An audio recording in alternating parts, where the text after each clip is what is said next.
Oi pessoal, mais um podcast Canaltech no ar. E nos últimos dias, milhões de brasileiros foram surpreendidos por um alerta falso enviado pelo Sistema da Defesa Civil Nacional. O episódio chama a atenção não apenas pelo alcance da mensagem, mas por expor as fragilidades de uma infraestrutura essencial para situações de emergência. Mas afinal, como um sistema desse porte pode ser comprometido? Que esse caso revela sobre a segurança digital de órgãos públicos e quais lições empresas e até os próprios cidadãos podem tirar desse episódio? Você também vai conferir. Pix por aproximação quer acabar com o vexame do saldo insuficiente, OpenAI agora quer disputar espaço com a Nvidia também no mercado de chips e Apple pode estar preparando a maior expansão da história dos MacBooks. Eu sou a Fernanda Santos e esse é o podcast Canaltech. Para entrar no tema do episódio, eu converso hoje com a Mirela Curata, CEO da DMK3 e especialista em tecnologia e cibersegurança com mais de 25 anos de experiência em projetos para os setores públicos e privado. Ao longo desse episódio, ela explica como funciona o sistema de alertas da Defesa Civil, comenta as falhas que permitiram o disparo das mensagens falsas, fala sobre o cenário da cibersegurança no Brasil, o impacto da inteligência artificial nos ataques digitais e as mudanças que governos e empresas precisam adotar para fortalecer suas defesas. Mirela, muito bem-vinda ao podcast Canaltech. E eu queria já começar te perguntando, né? E antes da gente entrar na questão do ataque em si, eu acho que vale a gente explicar como que funciona esse sistema. Como que um alerta da Defesa Civil, ele é gerado e quais são as etapas até ele chegar no celular da população? Ele é feito geralmente através das antenas de celulares, né? Então, a Defesa Civil, pela posição que ocupa, ela tem autorização para utilizar as antenas de celular para poder fazer esse disparo, né? Então, mesmo o celular estando no modo silencioso, tá? Ele recebe. E para quem está nos ouvindo, né? Muita gente acordou ali com o celular, né? Com o alerta. O que aconteceu, né? Nesse caso, como que os criminosos conseguiram disparar esses alertas falsos para milhões de brasileiros? O que ocorreu foi um ataque hacker, né, na Defesa Civil, que conseguiu, vamos dizer, passar todas as barreiras de proteção e de segurança que a Defesa Civil tem, e através do sistema da Defesa Civil disparou os alertas como se fossem eles. Quando as primeiras informações, né, vieram a público, o que chamou atenção foi o fato de que as credenciais com senhas muito simples teriam sido usadas para acessar o sistema. Na sua avaliação, esse caso revela uma invasão altamente sofisticada ou uma sucessão de falhas básicas de segurança? É uma sucessão de falhas, né? A parte de ataques, eles ocorrem sempre. Eu tenho clientes que têm cerca de 4.000, 5.000 ataques dia, né? Então, é uma sucessão de erros, né? A questão das senhas fracas, sim, imprevisíveis, a questão de não autenticação de 2 fatores, que hoje é uma coisa que é muito importante ter, né? Muitas vezes, aquela senha que o servidor deixa embaixo do teclado, né? Ou mesmo algum ataque um pouco mais sofisticado, né? Porque você vai tentando vulnerabilidades, né? Então, você tenta através de um método de ataque, aí aquele não deu certo, você vai para outro, e você vai testando portas de comunicação, né? Hoje, todos os sistemas, ele tem a comunicação pela internet, e com isso ele tem que se comunicar com a área de fora. Então, às vezes, também algumas portas, né, de switches, roteadores que permitem que o hacker utilize essas vulnerabilidades para entrar no sistema e se apossar, né, e tomar conta desse sistema. E o Brasil, ele aparece frequentemente, né, entre os países mais atacados do mundo, né? Por que isso acontece? A gente é um alvo mais interessante para os criminosos ou é uma questão da maturidade menor na questão de cibersegurança? O Brasil hoje é o segundo, está em segundo lugar na posição no ranking, né, de atacados. Primeiro pela pelo número de pessoas, pelo tamanho do nosso território, né? Hoje nós somos grandes.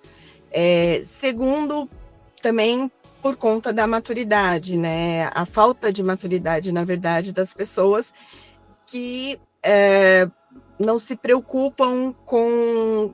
Eles não se preocupam tanto com a segurança, né? Eles passam a se preocupar depois que ocorre. A gente vê muito a pessoa... meu computador tem antivírus. Tá, mas tem antivírus, esse antivírus ele está atualizado, ou seja, a lista de vírus está sempre atualizada, né? Você está com um antivírus bom, né? Então, é uma série de coisas que permite que muita gente no Brasil acabe sendo atacado, né? Você consegue disseminar muita coisa através hoje do WhatsApp, que é uma das nossas principais comunicações, né?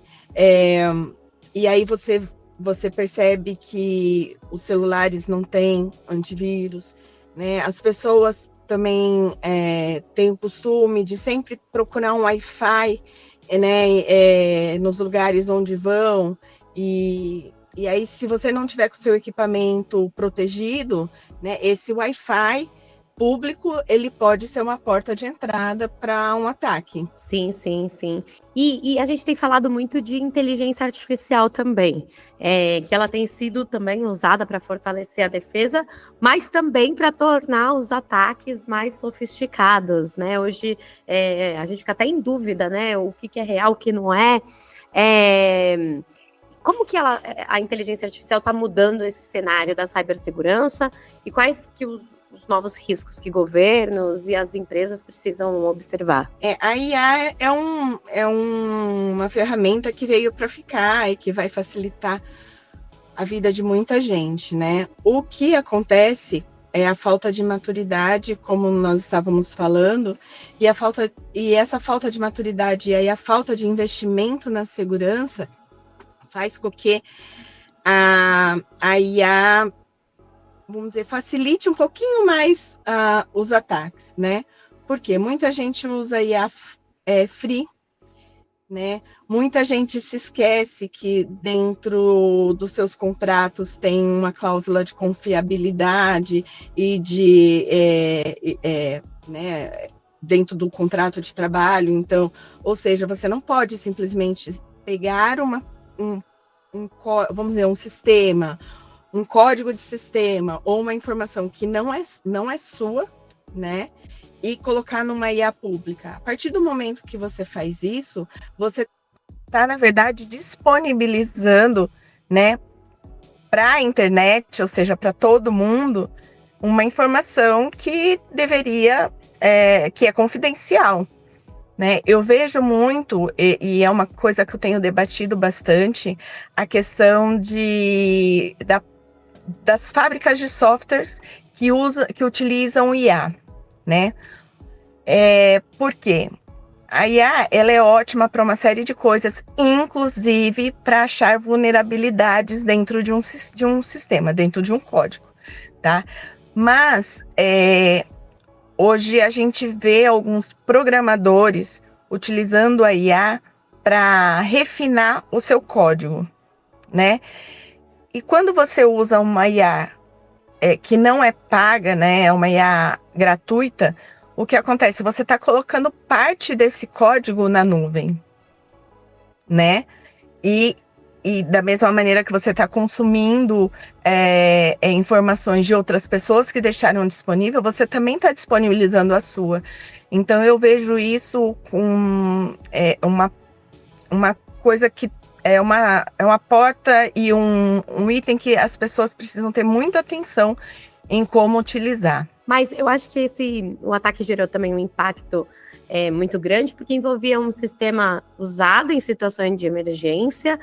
Você acha que existe risco do episódio como esse fazer com que a população desconfie dos próximos alertas da Defesa Civil? Como que a gente recupera essa confiança das pessoas? O que eu tenho acompanhado, a Defesa Civil tem tomado agora, né, decidiu decidiu não, na verdade, vai tomar todas as providências necessárias para que isso não ocorra mais, né? Então, eles estão usando não só a inteligência dele, mas a inteligência da Polícia Federal para buscar o que aconteceu, por onde isso aconteceu, né? Mas eu acho que a população não tem que se preocupar. Foi um episódio pontual, né? E as medidas cabíveis vão ser tomadas para que isso não aconteça novamente, né? É entender que a parte de segurança, né, que é muito ligada à área de TI, ela não é um custo para a empresa, né? Ela é uma parte estratégica para a empresa. Existem muitas informações que são segredos, inclusive industriais, né? São segredos. Quando você fala do órgão público, ele lida com a nossa informação, né? Com os nossos dados, né? Aí você tem aí a lei da LGPD que determina uma série de cuidados, né? Que então precisa ser olhada com mais foco, né? Com mais atenção. Eu acho que a parte de segurança agora, ela vai tomar outros rumos, né, depois desse episódio, principalmente na área pública. E na área privada, o alerta que eu sempre faço é que as empresas privadas, hoje, elas não sofrem ataques apenas pela área de tecnologia, né? Você pode sofrer ataques por máquinas mesmo, né? Pelo chão de fábrica, vamos dizer assim, né? Visto o episódio que aconteceu nos Estados Unidos do robozinho de varrer casa, né? Ter atacado a população, ou seja, ter tomado vida própria. Então, eu acho que a população tem que olhar um pouquinho melhor para isso. O governo vai começar a dar mais atenção para essa questão da cibersegurança, da segurança como um todo, né? Não só dos equipamentos, mas em todas as áreas. E eu acho que as coisas vão começar a mudar. Isso foi um alerta. Ataques e casos de invasão ocorrem todos os dias. Todos os dias, né? É que alguns ficam mais em evidências, outros um pouco menos, né? Mas ele sempre aconteceu e sempre vai acontecer. Perfeito, Mirela. Muito obrigada pela sua participação, por compartilhar seu conhecimento com a gente. Eu acho que essa conversa ajudou nossos ouvintes a entender não só o que aconteceu nesse caso da Defesa Civil, mas também por que a cibersegurança precisa ser tratada, como você falou, como uma prioridade por governos, por empresas, pela sociedade. Foi um prazer te receber e fica um convite para você voltar, para a gente conversar mais. Eu também adorei participar. Espero que tenha ajudado aí os ouvintes com esse bate-papo. E pode contar comigo para outras conversas sobre isso, que eu gosto muito do tema. E gosto muito de poder contribuir um pouquinho com o meu conhecimento, tá bom?